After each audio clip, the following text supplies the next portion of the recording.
معافی ایک فارمیلٹی ہوتی ہے، الفاظ عمل کی جگہ نہیں لے سکتے۔ میں اپنی پچھلی تمام غلطیاں عمل سے درست کروں گی۔ براق سر کو اب میں ڈیل کے حساب سے آدھے وقت اور رقم میں کام کر کے دوں گی۔ وہ رکی، مڑ کر براق کو دیکھا۔ کیا آپ لفاظی پہ یقین رکھتے ہیں یا پھر عملی مظاہرہ؟ جس قدر پروفیشنل آپ ہیں، یقیناً آپ کو دوسرا آپشن درست لگا ہوگا، ہے نا سر؟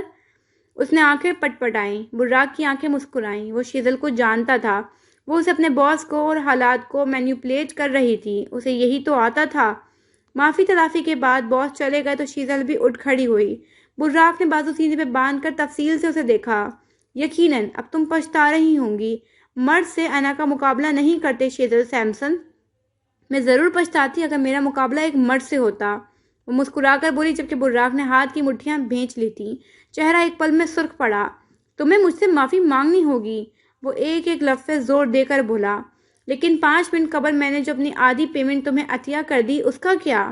براق اٹھ کھڑا ہوا، اپنی جگہ سے گھوم کر اس کے سامنے آیا۔ تمہیں آخر غرور کس بات کا ہے؟ شیزل چند لمحے اس کی آنکھوں میں دیکھتی رہی، کچھ ملامت کرنے کو لب کھولے پھر بند کر دیے۔ وہ جانتی تھی آفس جا کر باس اسے ایک بار پھر ذلیل کریں گے۔ وجہ براق حنیف ہوگا۔ میرے ورکنگ آورز ختم ہو چکے ہیں، مجھے چلنا چاہیے، سپاٹ انداز میں کہتی وہ باہر نکل گئی۔ وہ شدید ہرٹ اور ڈسٹرب تھی، آنکھیں نم ہوئی تھی، مگر وہ چلتی گئی۔ اس کی پروفیشنل زندگی میں آج تک اتنی سبکی نہیں ہوئی تھی۔ یہ ملامت بھی براق کے نام۔ اپنے کمرے میں بالکنی کی ریلنگ سے ٹیک لگائے بیٹھی زینیا کے ارد گرد کتابیں کھلی تھیں۔ وہ ذرا سی دیر پڑھنے لگی، پھر کتاب بند کر دیتی۔ چائے پڑے پڑے برف ہو چکی تھی۔ مغرب کے ڈھلتے سائے رات کی آمد کے تھے۔ کیا سوچ رہی ہو؟ ذرا سے فاصلے پہ ریلنگ پہ ہاتھ رکھے کھڑی شیزل نے سوال کیا۔ زینیا نے گردن اٹھا کر اسے دیکھا۔ وہ چند پل خلا میں دیکھتی رہی، پھر دھیرے سے بولی، بالاش نے مجھے ایک بار بھی فون کر کے معافی نہیں مانگی۔ کیا اس کے فون کرنے سے تم معاف کر دو گی؟ شیزل ایک پل کو رکی۔ تم اسے معاف نہیں کرو گی زینب۔ تم اب بھی گریف کے ان 5 درجوں کے بیچ کہیں نہ کہیں بھٹک رہی ہو۔ کبھی تم پہ انکار غالب آ جاتا ہے، کبھی سودے بازی اور کبھی ڈپریشن۔ انسان اس بھنور سے کبھی نکل ہی نہیں سکتا۔ اس نے کافی کا لمبا گھونٹ لیا۔ تم اس سے محبت نہیں کرتی تھی نا؟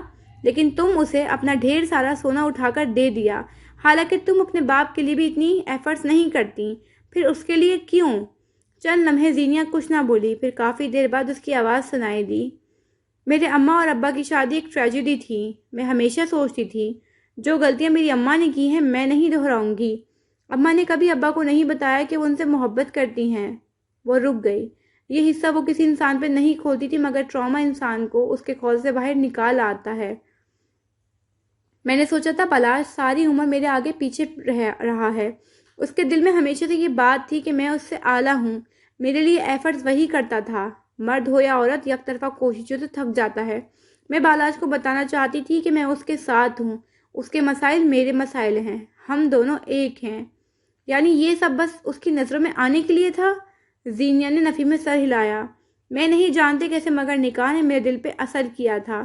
میں اس سے محبت نہیں کر سکی، مگر مجھے اس کی تکلیف بری لگتی تھی۔ میں چاہتی تھی میرا شوہر اونچا رہے، خوش رہے، مجھے پسند کرتا رہے۔ آج میں یہ بات مانتی ہوں کہ نکاح دل پہ تاثیر چھوڑتا ہے۔ اس نے گردن جھکا دی۔ دل میں نرم گوشے اسے ہمیشہ خوف زدہ کرتے تھے۔ ایک بات بتاؤ، تمہیں وجدان ملتے ہیں نا؟ تو جب وہ تمہیں چیٹ کر رہا تھا تب تمہیں کچھ محسوس نہیں ہوا؟ زینیا اس کی بات پہ سوچ میں پڑی۔ مجھے یقین تھا وہ مجھ سے کچھ چھپا رہا ہے۔ مجھے لگا شاید وہ غیر قانونی طریقے سے ملک سے باہر جا رہا ہے، یا پھر پیسوں کا کوئی انتظام کر رہا ہے۔ وہ میرے ساتھ ایسا کر سکتا ہے، میں سوچ بھی نہیں سکتی تھی۔ یکدم اس کی آنکھیں گیلی ہونے لگیں۔ بچپن سے بالاج کو ہمیشہ اپنے آگے پیچھے پھرتے دیکھا، میں آلہ اور وہ پرستار۔ چاہے جانے کا احساس آپ کو بے خوف کر دیتا ہے۔ مجھے بالاج سے ہر قسم کا خوف ہو سکتا ہے، مگر وہ مجھے چھوڑ کر کسی اور کو چنے گا، میں آج تک اس بات کو تسلیم نہیں کر سکی۔ اس کی آواز سنبھلی ہوئی تھی، مگر آنسو تواتر سے بہہ رہے تھے۔ میں نے اسے کہا طلاق دو اور اس نے دے دی؟ تمہیں ایسا نہیں کہنا چاہیے تھا۔ میں غصے میں تھی۔ اسے بھی غصہ آ سکتا ہے زینیا، شیزل نے سمجھانا چاہا۔ تو وہ چلا جاتا، اس نے مجھے مارا تھا، مجھے دھوکہ دیا تھا، وہ واک آؤٹ کر سکتا تھا، وہ مجھے وہاں چھوڑ کر جا سکتا تھا۔ اس نے بھیکی آنکھیں بند کر لیں۔ وہ اس لڑکی کو طلاق دے سکتا تھا۔ زینیا کے دل میں کرب نے گھر کیا۔ اس نے مجھے چھوڑ کر تاشی کو چنا، اس نے مجھے چھوڑ کر کمفرٹ چنا، اس نے زینیا حکیم کو چھوڑا، اپنی بیوی کو۔ بری طرح روتے ہوئے اس کی ہچکی بن گئی تھی۔ اس نے مجھے تباہ کر دیا، نہ میں پڑھ سکتی ہوں، نہ میں کچھ کر سکتی ہوں، نہ مجھے دنیا اچھی لگتی ہے، نہ دین۔ 0 پوائنٹ پہ آ گئی ہوں میں، مجھے نہیں معلوم میں یہاں سے کہاں جاؤں۔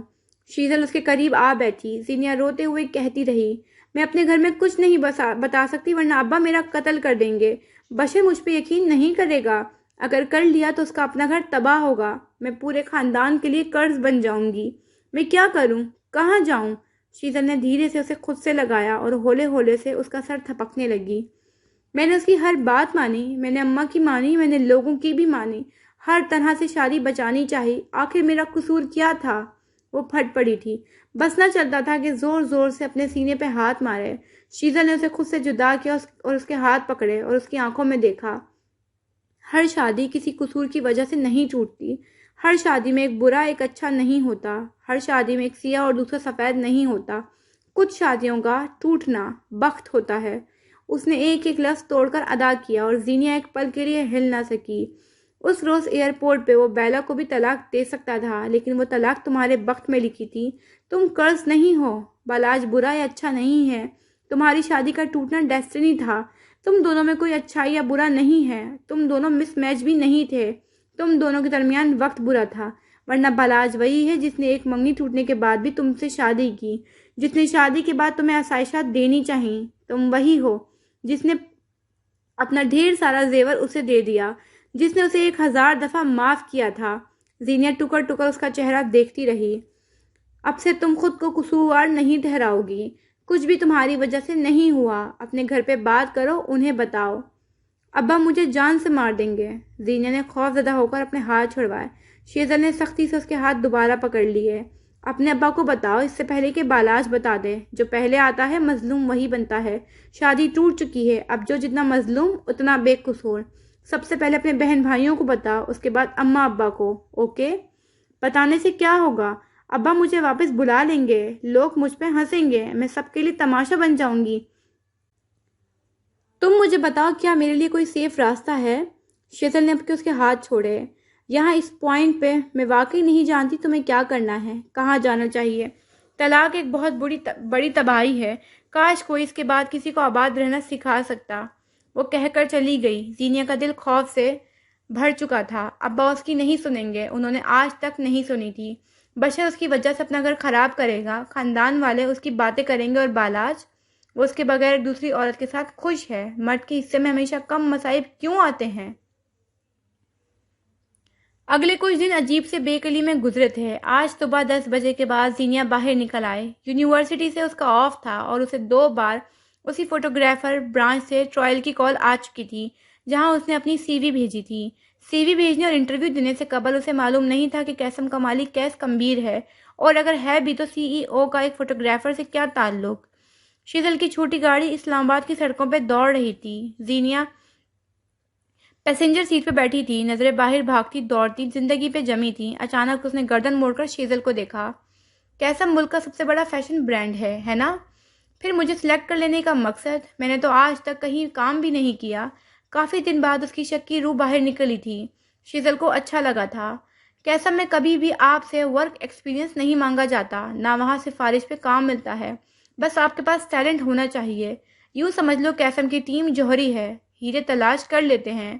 اس نے کہتے ساتھ موڑ کاٹا۔ وہ ڈرائیونگ میں اچھی تھی، یہ کیسے ممکن ہے اور کیوں؟ وہ الجھی۔ کیونکہ قاسم کا مالک ایک لمبی اسٹرگل کے بعد اس مقام تک آیا ہے، اس لیے وہ لوگوں کو چانس دیتا ہے۔ وہ برا نہیں ہے، بس بنتا ہے۔ زینیا اس کی بات پہ خاموش ہو گئی تھی۔ شیزل نے ایک محتاط نظر اس پہ ڈالی، پھر کچھ کہنے کو لب کھولے مگر پھر بند کر دیے۔ وہ نہیں چاہتی تھی زینیا کیس کے ساتھ یا پھر براق کے ساتھ کام کرے۔ کیس مشکل تھا اور براق اس کی شان میں تو غزل لکھی جا سکتی تھی، مگر وہ اس جاب آفر کے بعد زندگی کی طرف واپس آنے لگی تھی اور شیزل اسے یہ چھیننا نہیں چاہتی تھی۔ قاسم کے باہر گاڑی روکی، وہ دونوں ایک ساتھ باہر آئی تھیں۔ زینیا مسمرائز ہو کر اس عمارت کو دیکھے گئی۔ داخلی دروازے سے اندر آتے ہوئے اس نے ایک الگ ہی دنیا دیکھی۔ وہ ڈیزائنرز جن کے بس نام سنے تھے، وہ تمام اس نے اپنی آنکھوں کے سامنے دیکھے۔ ہر ایک کیبن میں کام کر رہا تھا اور ان کے کیبن کے باہر ان کا نام درج تھا۔ پرس کو مضبوطی سے کندھے پہ درست کرتی، تھوک نگلتی وہ لفٹ کی جانب بڑھی۔ اس کے ساتھ ہی 2 اور لڑکیاں بھی لفٹ میں داخل ہوئیں۔ اونچی heels, branded outlets, make up اور خوشبو میں رچی بسی ڈیزائنرز۔ زینیا کو اپنا اعتماد متزلزل ہوتا محسوس ہوا۔ وہ آج اپنے سب سے مہنگے جوتے پہن کر آئی تھی، سب سے نفیس جوڑا، مگر کچھ تھا جو مس فٹ تھا۔ زینیا کو یہ دنیا الگ لگی۔ وہ لفٹ سے باہر نکلی، لمبی راہداری میں قدم اٹھاتے ہوئے ایک جگہ ٹھٹک کر رکی۔ سامنے سے کیس چلا آ رہا تھا، اس کے آس پاس لوگ تھے اور وہ سنجیدگی سے ان کی باتیں سن رہا تھا۔ زینیا کو وہ معتبر سا لگا۔ یہ وہ کیس نہیں تھا جسے وہ جانتی تھی، یہ اونچا تھا اور اعلیٰ بھی۔ اسے اپنے سامنے کھڑے دیکھ وہ رکا نہیں، بس ایک اچڑتی سی نگاہ اس پر ڈال کر آگے بڑھ گیا۔ زینیا کو بے تحاشا حیرت ہوئی تھی۔ اسے لگا تھا وہ رک کر کوئی بات کرے گا، کوئی زہریلا جملہ، کوئی سخت بات، مگر وہ چلا گیا۔ کیا اس نے اسے پہچانا نہیں؟ کچھ وقت بعد وہ کانفرنس روم میں موجود تھی۔ گو کہ کیسم کے پاس 2 انٹرویو روم تھے، مگر ان دنوں ذرا ڈیکور کا کام چل رہا تھا۔ آفس کے بیچوں بیچ رکھی کرسیوں پہ 4 لوگ بیٹھے تھے۔ انہوں نے اپنا تعارف کروایا تھا۔ 2 ڈیزائنرز تھے جن کے کام کی تصاویر لی جانی تھی، اور 2 اس ٹیم کا حصہ تھے جنہوں نے اسے جاب دینی تھی، اور اس ٹیم میں مقصود کمبیر شامل تھے۔ کچھ دن قبل انہیں اینزائٹی اٹیک ہوا تھا، جسے ان کا نرس اور ملازم ہارٹ اٹیک سمجھ بیٹھے تھے۔ اس وقت انہیں دیکھ کر لگتا نہیں تھا کہ وہ کبھی بیمار بھی پڑے ہوں گے۔ 2 عورتیں اور 2 مرد اب اس کا تفصیلی جائزہ لے رہے تھے۔ گلاس وال ان کے عقب میں کافی دور تھی۔ آپ کو کچھ ہفتے پہلے ٹرائل کال آئی تھی، لیکن آپ نہیں آئیں، کیا ہم وجہ جان سکتے ہیں؟ ان میں سے ایک بولا تھا۔ زینیا کا دل بے تحاشا دھڑک رہا تھا۔ وہ ماننا نہیں چاہتی تھی، مگر وہ نروس تھی۔ میرے کچھ فیملی پرابلمز ہیں، اور تب میں یہ جاب نہیں کرنا چاہتی تھی۔ اب اچانک آپ یہ جاب کرنے کے لیے کیوں راضی ہو گئی ہیں، اور ہم آپ کو یہ جاب کیوں دیں؟ اس لیے کیونکہ انہیں میں نے سلیکٹ کیا ہے، گلاس ڈور دھکیل کر آتا براق کہہ رہا تھا۔ کیس اس کے ساتھ ہی تھا۔ میں نے مس زینیا کی کھینچتی ہوئی تصاویر دیکھی ہیں اور مجھے بہت پسند آئی۔ میرا خیال ہے کیسا میں صرف ٹیلنٹ ہی کی بنا پہ نوکری دی جاتی ہے۔ آپ نے جو تصاویر دیکھی ہیں وہ پرندوں، حشرات اور پانی کی ہیں۔ کیسا میں میرا کام لوگ اور آرٹ ہے۔ مجھے لگتا ہے آپ کو میرا ٹرائل لینا چاہیے۔ مقصود صاحب نے پہلی بار نظر اٹھا کر اسے دیکھا تھا۔ براق بھی سامنے آیا۔ زینیا پہ نظر پڑتے ہی اس نے بے اختیار منہ پہ ہاتھ رکھا۔ او خدایا، یہ تو مہدی کی بندی ہے۔ اس کی آواز سچ شکر کسی کے کانوں تک نہ پہنچ سکی۔ وہ زینیا اور مہدی کو ایک بار ساتھ دیکھ چکا تھا، سو اب کہ اس کی دلچسپی اس لڑکی میں بڑھ گئی۔ ان کے ساتھ بیٹھی عورت اب اسے کچھ سوال کر رہی تھی۔ اسی لمحے مقصود کے ہاتھ سے چشمہ ٹوٹ کر نیچے گرا۔ میز کی کونے والی جانب بیٹھے تھے اور زینیا بھی، سو وہ جھکی۔ رک جاؤ، وہ تحکم سے بولے۔ میری معذوری پہ طرز جتا کر تم یہاں جاب حاصل نہیں کر سکتی۔ آپ ٹانگوں سے معذور ہیں، ہاتھ اور کمر سے نہیں۔ اس نے جھکے ہوئے اپنا سنہری چھلا اٹھایا، سیدھی ہوئی، اس کی آنکھوں میں دیکھا۔ اور اگر ہوتے بھی تو میں فی الحال طرز کی ان حدود کو نہیں چھوا کہ بغیر کہے آپ کی مدد کروں۔ اس کے عقب میں کھڑا کیس ہلکا سا مسکرایا تھا۔ براق کے لب ستائی سے گول ہوئے۔ مقصود کے تاثرات اب بھی برف تھے۔ مجھے آپ کا ٹرائل چاہیے مس حاکم۔ پینٹ کی جیبوں میں ہاتھ ڈالے کیس کمبیر آگے آیا۔ زینیا نے اسے دیکھا اور شیور کہتے ہوئے اپنے بیگ سے کیمرہ نکالا۔ مجھے کس کی تصاویر لینی ہوں گی؟ وہ کیمرے کے اوزار درست کرتے ہوئے بولی۔ میری۔ ٹانگ پہ ٹانگ چڑھائے وہ سنجیدہ تھا۔ براق برا مان گیا۔ پہلی تصاویر اس کی لی جانی چاہیے تھی۔ زینیا نے کیمرہ آنکھ کے آگے کیا، کلک کرنا چاہا، مگر یہ پکچر پرفیکٹ کیس نہیں تھا۔ کچھ مس فٹ تھا۔ وہ لوگوں کے ساتھ بیٹھا تھا۔ او ہو، کچھ نہیں، بہت کچھ مس فٹ تھا۔ اس نے کیمرہ نیچے کیا اور خود آگے بڑھ آئی۔ کیس کے عقب میں کھڑے ہو کر اس نے کرسی کو پیچھے دھکیلنا شروع کیا۔ پاور چیئر کے چھوٹے ٹائر مددگار ثابت ہوئے اور کرسی کھینچتی چلی گئی۔ گلاس فال کے بالکل قریب آ کر اس نے کرسی کا رخ ترچھا کر دیا۔ مقصود باقاعدہ گردن موڑ کر اسے دیکھ رہے تھے۔ باقی سب بھی دلچسپی سے اسے دیکھ رہے تھے۔ وہ اب واپس اپنی جگہ پہ آ گئی تھی۔ تصویر اتارنے کا سب سے پہلا اصول ہے اپنے سبجیکٹ کو ریئل رکھیں۔ کیس سر میرا سبجیکٹ ہیں۔ گلاس وال سے نظر آتا شہر اور بلندی ان کا اصل۔ اس نے دھڑا دھڑ کئی تصاویر ایک ساتھ اتاری۔ دوسرا اور سب سے اہم اصول، اپنے سبجیکٹ کو سیوٹیبل بیک گراؤنڈ دیں۔ کیس سر، آپ سب کے بیچ مس فٹ ہے۔ ان کے تاثرات وہیں ریئل آئیں گے جہاں سے ان کا گہرا رشتہ ہو۔ اس نے تصویر کھینچ کر کیمرہ نیچے کر لیا۔ اور وہ جگہ کیا ہے؟ براق بے اختیار بولا۔ بلندیاں۔ وہ دونوں بیک وقت بولے تھے۔ سب نے مڑ کر ان دونوں کو دیکھا۔ زینیا کی لی گئی تصاویر سب دیکھ رہے تھے اور اگلے کئی لمحات سلو موشن میں ہوئے۔ اسے سلیکٹ کر لیا گیا تھا۔ اس کی تصاویر پر داد دی گئی تھی۔ اسے کیسا میں کام کرنے کے مواقع مل گئے تھے۔ کیا زینیا حاکم پہ زندگی مہربان ہونے لگی تھی؟ قیسم سے واپسی پہ وہ پارک چلی آئی تھی۔ دل کا ایک کونا خوش تھا مگر اداس کونا غالب تھا۔ بینچ اور یہ پارک اس کا کمفرٹ بنتا جا رہا تھا۔ دفعتاً اس کا موبائل تھر تھر آیا۔ زینیا بری طرح چونکی تھی۔ ہر آہٹ، ہر فون کال اسے ڈرا دیتی تھی۔ بلاج کی واپسی کا خیال پختہ ہونے لگا تھا۔ ویئرڈو کالنگ کے الفاظ جگمگائے تو اس نے فون کان سے لگا لیا۔ کیا ہم تھوڑی دیر کے لیے مل سکتے ہیں؟ نہ سلام، نہ دعا، نہ تمہید، وہ سیدھا مدعے پہ آیا تھا۔ میں ہاسٹل کے پاس پارک میں ہوں، سپاٹ انداز میں کہہ کر اس نے کال ختم کر دی۔ تھوڑی دیر بعد سرمئی سویٹر کے ساتھ سیاہ پینٹ پہنے وہ دور سے آتا دکھائی دیا۔ کیا تم ٹھیک ہو؟ اس کے قریب رک کر نرمی سے پوچھا۔ میری طلاق کی وجہ پوچھنے آئے ہیں تو نہیں بتاؤں گی۔ تسلی اور دلاسے کی مجھے ضرورت نہیں۔ ہاں البتہ تم ٹھیک ہو زینیا حاکم؟ اس نے دہرایا۔ زینیا نے لب بھینچ لیے، رخ موڑ لیا۔ مہدی اس سے فاصلے پہ بینچ کے دوسرے سرے پہ بیٹھ گیا۔ میں یہ نہیں کہوں گا کہ میں تمہیں سمجھ سکتا ہوں۔ میں یہ بھی نہیں کہوں گا کہ بھول جاؤ، آگے بڑھو۔ میں تمہیں کوئی مشورہ نہیں دوں گا کیونکہ میں تمہاری جگہ پہ نہیں ہوں۔ میں بس تم سے پوچھوں گا، ٹھیک ہو زینیا حاکم؟ ٹھیک ہونا کیا ہوتا ہے؟ زینیا نے گردن موڑ کر اسے دیکھا تھا۔ کوئی ایک غم تمہاری دوسری خوشی پہ حاوی نہ ہونا، یہ ٹھیک ہونا ہے۔ زینیا سن رہ گئی۔ وہ اسے اتنے اچھے سے جان گیا تھا کیا؟ اپنے مسائل اس انسان کے ساتھ بانٹنا جس کے پاس واقعی حل ہوگا، جس نے ہمیشہ حل دیے ہیں، یہ ہوتا ہے ٹھیک ہونا۔ اس کی آنکھوں کے آگے بشر کا چہرہ تھا، اس کا بھائی، اس کا دوست۔ ہونی سے ڈرنا اور اس ڈر کی وجہ سے اپنے ساتھ ہوا ظلم چھپا لینا۔ جانتی ہو نا جھوٹ کیا کیا تباہ کر سکتا ہے؟ کیا وہ جانتا تھا زینیا نے اپنے گھر پہ کچھ نہیں بتایا؟ مجھے اسے چھپانا ہوگا کیونکہ اس کے بعد میری موت آئے گی۔ آج کے زمانے میں طلاق عام ہو چکی ہے، تم اتنا کیوں ڈر رہی ہو؟ زمانہ بدل چکا ہے۔ ٹویٹر اور انسٹاگرام والوں کے لیے بدلا ہوگا، ہمارے لیے طلاق آج بھی قرض ہے۔ ہمارے یہاں طلاق ایک لڑکی کو نہیں پورے خاندان کو ہوتی ہے۔ اس کی آنکھیں سرخ ہونے لگی تھیں، ہاتھوں کی نسیں پھول گئیں۔ میری ٹراما اور انسیکیورٹیز کی ماری بہن کا رشتہ ٹوٹ جائے گا، کیا پتہ وہ پہلے ہی اس رشتے سے ناخوش ہو۔ میرا بھائی بہت مشکل سے زندگی کی طرف لوٹا ہے، میں اس کا گھر تباہ نہیں کر سکتی۔ کیا معلوم وہ اتنا میچور ہو کہ معاملہ سنبھال لینا جانتا ہو۔ زینیا خاموش ہو گئی، بحث کے لیے الفاظ نہیں رہے۔ میں تمہارے ساتھ مخلص ہوں، میں چاہوں گا تم حالات کا مقابلہ کرو کیونکہ یہی تمہارا اصل ہے۔ اس وقت تم اس کبوتر کی مانند ہو جو بلی کو دیکھ کر آنکھیں موند لیتا ہے۔ موت پھر بند آنکھوں سے گر کر بھی ہو سکتی ہے اور بلی کے کھا جانے سے بھی۔ یہ تم پہ منحصر ہے کہ اپنے لیے کون سی موت چنتی ہو۔ وہ اٹھ کھڑا ہوا، اس کی آنکھیں فکر مند تھیں۔ میں تمہارے ٹھیک ہونے کا انتظار کروں گا۔ زینیا نے آنکھیں اٹھا کر اسے دیکھا۔ فی الحال میں آپ کے یہاں سے جانے کا انتظار کر رہی ہوں۔ مہدی گردن جھکا کر ہنس پڑا۔ میں جا رہا ہوں، اب تم کچھ عرصہ مجھے دیکھ نہیں پاؤ گی۔ میری تصویر لے کر رکھو، میں چلا جاؤں تو بہت یاد آتا ہوں۔ زینیا اسے دیکھ کر رہ گئی۔ میں اسپین جا رہا ہوں، تمہارے لیے کچھ لاؤں؟ جتنے عرصے کے لیے جا رہے ہو اس سے دگنا عرصہ گزار کر آئیے گا، یہی میرا تحفہ ہے۔ مہدی دوبارہ ہنس پڑا۔ چند لمحے وہ یوں ہی کھڑا رہا، پھر آگے بڑھ گیا۔ زینیا سے جاتے ہوئے دیکھتی رہی۔ کم از کم مہدی کمبیر کے پاس جائے فرار تو تھی۔ شیشے کے اسٹوڈیو میں اس وقت کئی ڈیزائنرز جمع تھے۔ منتخب شدہ فوٹوگرافرز آج ان کی تصاویر اتار رہے تھے، کچھ ویڈیوگرافرز بھی تھے۔ زینیا ایک کونے میں بیٹھی تھی، سفید رنگ کے ٹکنوں کو چھوتی قمیض کے ساتھ چوڑی دار پاجامہ پہنے۔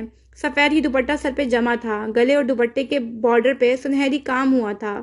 آج کافی دنوں بعد اس کے چہرے پہ بشاشیت تھی۔ ہیل کی ٹک ٹک پہ اس نے مڑ کر دیکھا۔ حدیبیہ نواز اس کے سر پہ کھڑی تھی۔ تم قیس سر کے لیے کام کرو گی، آؤ میرے ساتھ۔ زینیا کو اپنی زندگی کی سب سے غیر متوقع بات سننے کو ملی تھی۔ وہ گہری سانس لیتی اس کے ساتھ چل دی۔ راہداریوں میں قدم اٹھاتے ہوئے اسے اندازہ ہو رہا تھا سب کچھ کتنا شاہانہ ہے۔ سربراہی آفس کے سامنے رک کر حدیبیہ نے انگلی سے نوک کیا۔ اندر سے آ جاؤ حبیب کی آواز آئی۔ زینیا کو حیرت سی ہوئی، یہ حبیب تو نہیں ہے۔ وہ دونوں اندر داخل ہوئے تو قیس گلاس وال کے سامنے کھڑا تھا، ایک ہاتھ پینٹ کی پاکٹ میں اور دوسرے میں کافی کا مگ جس سے وہ وقفے وقفے سے گھونٹ بھر رہا تھا۔ آہٹ پہ وہ مڑا، اچٹی سی نگاہ زینیا پہ ڈالی اور اپنی کرسی پر آ کر بیٹھا۔ میرا پورا چہرہ نہیں آنا چاہیے، بس سائڈ پوز کافی ہے۔ اس نے ہدایت دیتے ہوئے چہرہ کاغذات پہ جھکا دیا۔ ہاتھ میں اسکیچ پینسل تھی، میز پہ ایک چھوٹا سا سنگی مجسمہ بھی رکھا تھا۔ اطراف میں کپڑے کے ٹکڑے پڑے تھے، شاید وہ کوئی ڈریس بنانے کی پریکٹس کر رہا تھا۔ کیا تمہیں وقت ضائع کرنا پسند ہے زینیا؟ اسے اپنی جگہ منجمد کھڑا دیکھ وہ سنجیدگی سے بولا۔ زینیا ہڑبڑا کر سیدھی ہوئی۔ کیا میں صرف تمہاری تصاویر لینے والی ہوں؟ اسٹوڈیو میں کسی اور کی کیوں نہیں؟ کیس نے حیرت سے اسے دیکھا۔ اول تو تم مجھے آپ کہو، دوم مجھے یا پھر میری تصاویر میں کیا مسئلہ ہے؟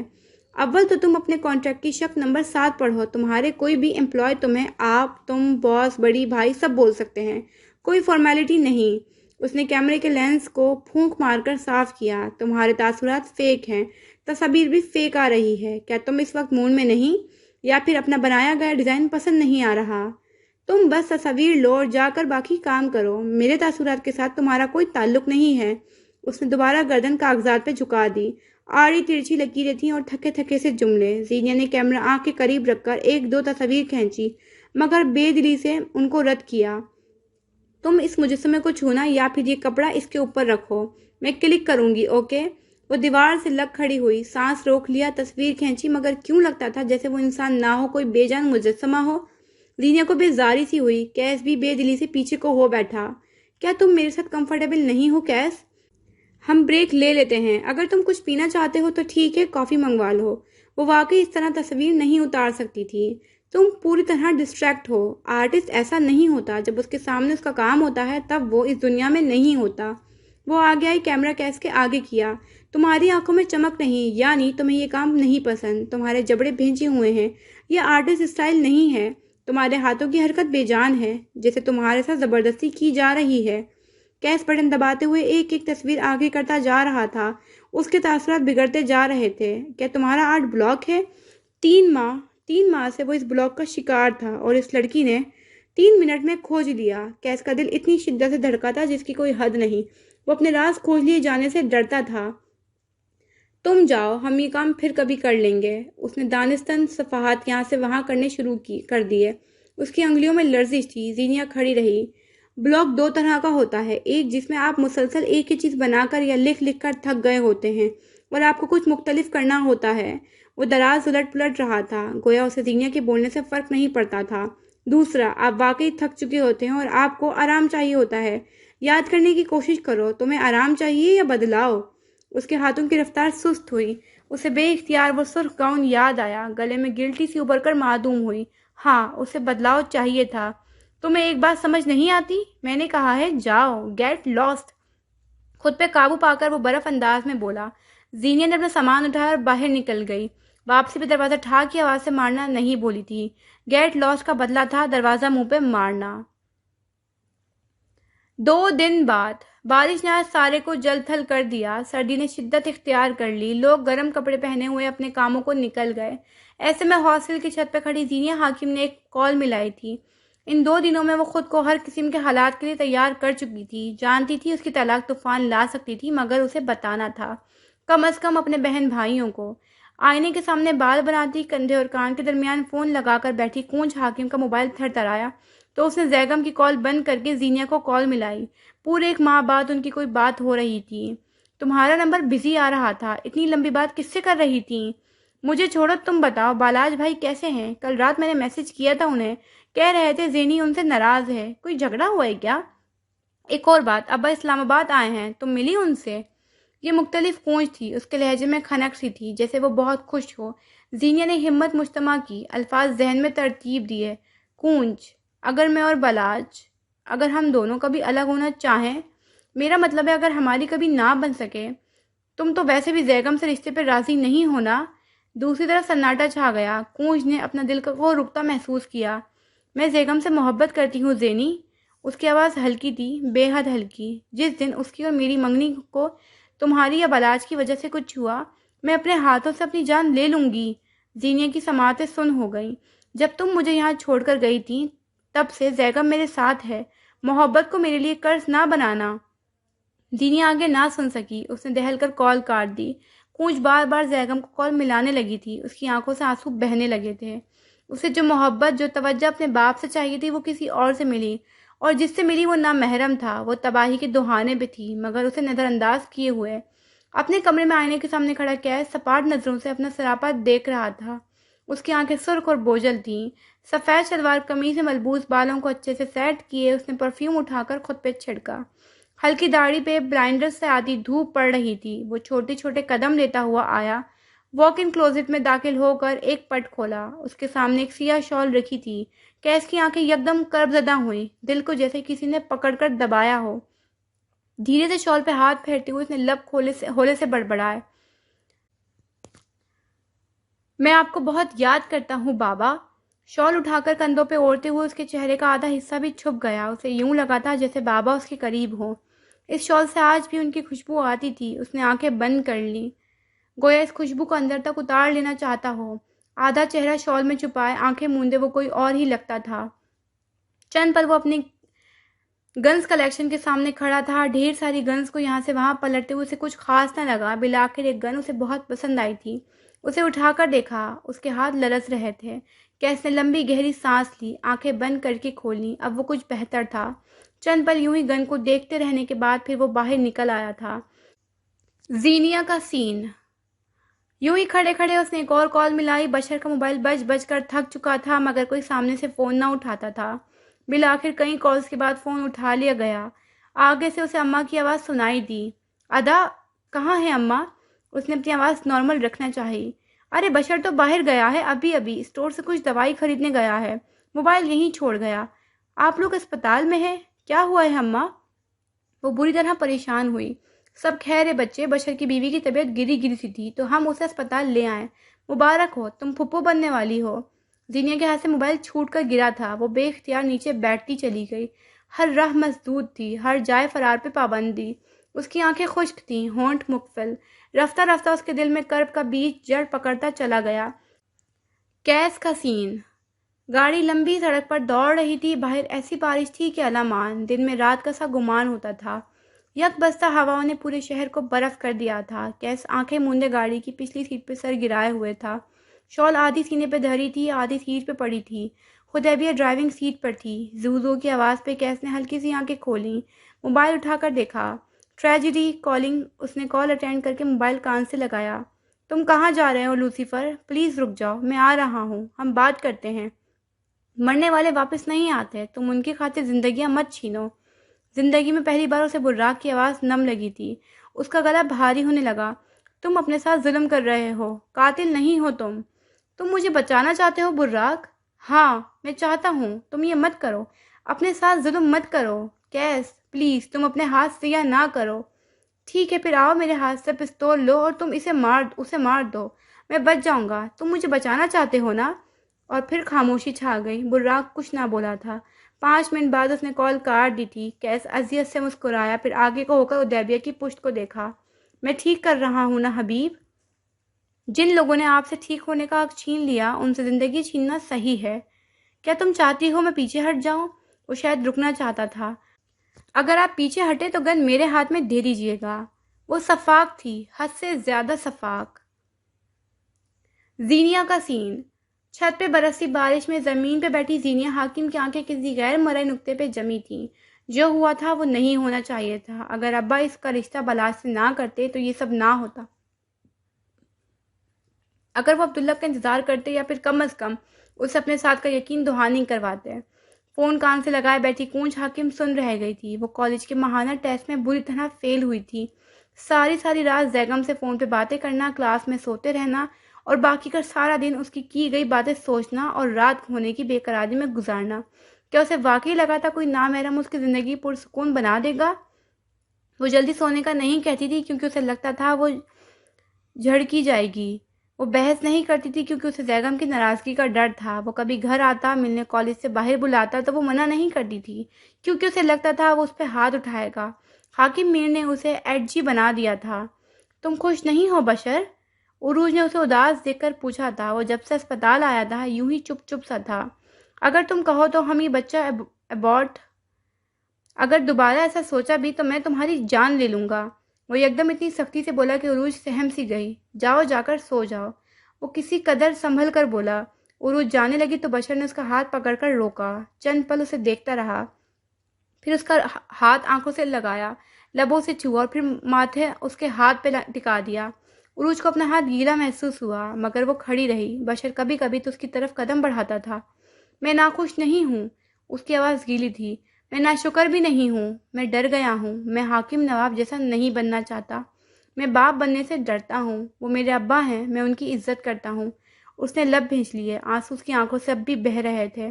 لیکن ابا غلط تھے، ابا نے ساری زندگی غلط فیصلے کیے۔ ہم بہن بھائیوں کو مارا، ڈرایا، محبت، توجہ نہیں دی۔ ہم اپنے فیصلے تھوپے، ابا نے ہم سب کو تباہ کیا۔ میں اپنی اولاد کے لیے ڈر گیا ہوں۔ وہ ماتھا اپنی بیوی کے ہاتھ پہ رکھے کمزور پڑ رہا تھا یا پھر مضبوط بننے کی مشق کر رہا تھا؟ مجھے ڈر لگتا ہے، ابا سے چاہے جتنی محبت کر لوں، میں ابا سے نفرت بھی کرتا ہوں۔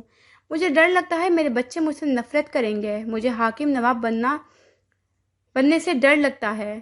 عروج بس خاموشی سے اس کے بالوں میں ہاتھ پھیرتی رہی، کہنے کو کچھ تھا نہیں، تسلی بیکار تھی۔ گھر کا سربراہ مرد ہوتا ہے اور سربراہ کا ایک فیصلہ تباہ بھی کر سکتا ہے اور آباد بھی۔ حاکم نواب کے فیصلے نے ان کی اولاد کو تباہی کے دہانے پر لا کھڑا کیا ہے۔ کیس کا سین۔ گاڑی جہاں رکی وہ غیر آبادی جگہ تھی۔ جلی ہوئی فیکٹری کے اندر سے کسی کی چیخ و پکار کی آواز آتی تھی۔ کیس گاڑی سے اتر کر اندر آیا۔ بڑا سا دروازہ تالے سے بند تھا۔ حدیبیہ نے تالا توڑا اور وہ دونوں اندر داخل ہوئے۔ جو کوئی بھی اندر تھا کسی کے آنے کی آواز سن خاموش ہو گیا تھا۔ کیس نے اپنے سامنے دیکھا، اس کے سامنے ایک مرد کھڑا تھا، 50 کے ہندسے کو چھوتا، مضبوط جسامت اور خوبصورت نقوش کا حامل مرد۔ کیس کو دیکھ کر وہ رک سا گیا۔ لانگ ٹائم ماموں، وہ طنز کر رہا تھا۔ سامنے کھڑا مرد سانس نہیں لے سکا۔ وہ اسے پورے 14 برس بعد دیکھ رہا تھا، یوں اپنے سامنے کھڑے۔ اسے اپنی آنکھوں پہ یقین نہ آیا۔ دل نے بے اختیار اسے چھو کر دیکھنے کی کوشش کی تھی۔ کچھ لمحات آپ کی زندگی کے ایسے لمحات ہوتے ہیں جن میں آپ اسٹک ہوتے ہیں، جنہیں آپ نے اتنی بار تصور کر لیا ہوتا ہے کہ جب وہ واقعی آپ کے سامنے ہوں تو آپ کا جسم کسی کا ریئیکشن نہیں دیتا۔ محبت بھرا خوف، ہاں شاید یہی الفاظ اس لمحے کو ڈیفائن کر سکیں۔ عبداللہ، اگر یہ تم تھے تو میں سر کے بل چل کر آتا میرے بچے۔ اس کی آواز میں محبت تھی، فکر بھی اور آز بھی۔ وہ پلک جھپکے بغیر کیس کو دیکھ رہا تھا، یوں گویا پلک جھپکی تو لمحہ تحلیل ہو جائے گا۔ کیس چلتا ہوا آیا اور ایک کرسی پہ بیٹھا، ہاتھ سے آدمی کو دوسری کرسی پہ بیٹھنے کا کہا۔ آدمی مزاحمت نہیں کر رہا تھا، وہ کیس کو دیکھتے ہوئے کرسی پہ آن بیٹھا۔ کیس چند لمحے اسے دیکھتا رہا، اسے دیکھتے ہوئے اپنے باپ کا قتل یاد آتا تھا۔ آنکھیں کھول کر بند کی، سانسیں برابر کی اور ایک گن نکال کر اس کی گود میں پھینکی۔ وہ حیرت سے اسے دیکھ رہا تھا۔ اپنے اس بھانچے کے لیے تو وہ مر سکتے تھے، اس گن کی کیا ضرورت تھی؟ خالی ہاتھ نہیں ہو تم، چاہو تو مجھے مار دو۔ اس نے گود میں پڑی گن کو دیکھا، پھر کیس کو دیکھا، اس کی آنکھیں نم تھیں۔ میں نے تو تمہیں اس دن بھی زندہ چھوڑا تھا، کوئی تمہیں کیسے مار سکتا ہے؟ یوں لگتا تھا اس کے معاملے میں بے بس ہوئے۔ میں بہت شرمندہ ہوں، اس حادثے میں تمہاری ماں کولیٹرل ڈیمیج بن گئی۔ میں اسے مارنا نہیں چاہتا تھا، جیسے آج تمہیں نہیں مارنا چاہتا۔ مار نہیں سکتے تو مرنے کے لیے تیار ہو جاؤ۔ کیس نے گن اٹھا کر اس کے ماتھے پہ رکھ دی۔ آدمی بلا خوف اسے دیکھتا رہا۔ نم آنکھیں بے چین اور بے قرار تھیں، جیسے وہ چند لمحے مزید کیس کو دیکھتے رہنا چاہتے ہوں۔ مجھے ایک بار خود کو دیکھ لینے دو، یقین کر لینے دو کہ یہ تم ہو، وہ جیسے پیدا ہوتے ہی سب سے پہلے میرے ہاتھوں میں دیا گیا تھا۔ تم میرے عبداللہ ہو نا؟ ان کی آنکھوں سے آنسو چھلک پڑے۔ گود میں درا ہاتھ اٹھا کر اسے چھونے کی کوشش کی۔ کیس نے مزاحمت نہ کی۔ اس نے کیس کے توانا بازو کو چھوا، پھر بالوں کو اور پھر چہرے کو۔ یوں لگتا تھا صدیوں سے یہ ملاقات ادھوری تھی اور وہ آدمی مرنے کو تیار لگتا تھا۔ مجھ سے میری آخری خواہش نہیں پوچھو گے؟ وہ کیس کا ہاتھ کو پکڑے مسکرا رہے تھے۔ کیس نے نفی میں سر ہلایا۔ میں آخری خواہش نہیں پوچھتا، مرنے والے کو خواہش کا حق نہیں ہوتا۔ حالانکہ تمہیں یہ خوف ہے کہ اگر کسی نے آخری خواہش میں زندگی مانگ لی تو تم نرم پڑ جاؤ گے۔ وہ آدمی کیس کو اندر تک جانتا تھا۔ تم آج بھی اتنے ہی رحم دل ہو عبداللہ، تمہارے اندر تمہاری ماں والا نرم حصہ ہے۔ حدیبیہ نے آگے بڑھ کر اس کے چہرے پہ سیاہ کپڑا ڈالنا چاہا۔ میں کوئی مزاحمت نہیں کر رہا، میں بھاگ نہیں رہا، حملہ نہیں کر رہا۔ میری آخری خواہش ہے کہ میں تمہیں دیکھتا ہوا مرنا چاہتا ہوں۔ اس کی آواز لہجے میں کچھ تھا کہ حدیبیہ پیچھے ہٹ گئی۔ خود کو تباہی کے دہانے سے بچا لو عبداللہ۔ اس کہانی کا ہر کردار تباہی کے دہانے پہ ہے اور میرا المیہ ہے کہ میں ہوں تباہ شدہ۔ اس نے گن سامنے بیٹھے آدمی کے منہ پہ ڈال دی۔ وہ جانتا تھا فائر اندر کی طرف ہوا تو کیا نقصان ہوگا، فائر دوسری طرف ہوا تو جسم مفلوج ہوگا، مگر وہ ایسی جگہ جانتا تھا جہاں سے گولی سیدھا حرام مغز کو اثر انداز کرتی۔ وہ چند لمحے اس مرد کی آنکھوں میں دیکھتا رہا۔ مرد نے ایک پل کو بھی آنکھیں نہ جھپکائیں۔ وہ بلا خوف و خطر کس جرأت مندی اور محبت سے اسے دیکھ رہا تھا۔ یہ دنیا کا پہلا قتل تھا جس میں مقتول نے قاتل کا ہاتھ تھام رکھا تھا۔ ٹریگر دبایا گیا۔ آدمی کے سر کا پچھلا حصہ پھٹ کر دور جا گرا۔ مگس کے لوتھڑے گوشت کے ٹکڑے یہاں سے وہاں بکھر گئے۔ اس کی آنکھیں اب بھی کیس پہ جمی تھیں۔ جسم نے ایک ہلکا سا جھٹکا کھایا اور روح پرواز کر گئی۔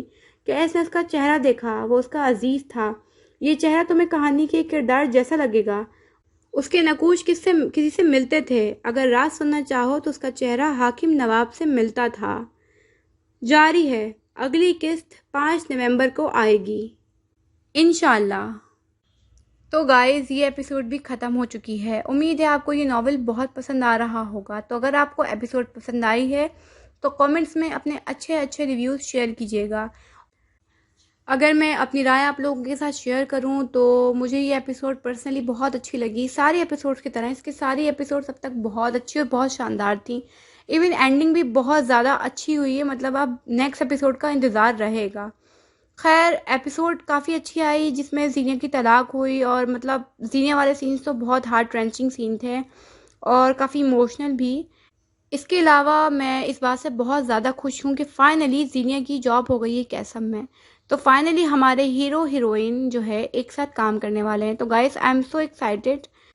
تو گائز اگر آپ کو یہ ایپیسوڈ پسند آئی ہے تو کامنٹس میں اپنی رائے ضرور بتائیے گا، اچھے ریویوز شیئر کیجیے گا، اور تو اور اپنے فیوریٹ لائنز ڈائلاگز ہمارے ساتھ لازمی شیئر کیجیے گا۔ چینل کو سبسکرائب کرنا مت بھولیے گا، اور ہاں ویڈیو کو لائک بھی لازمی کرنا ہے۔ اوکے چلیں پھر نیکسٹ ناول میں ملیں گے انشاءاللہ۔ اللہ حافظ۔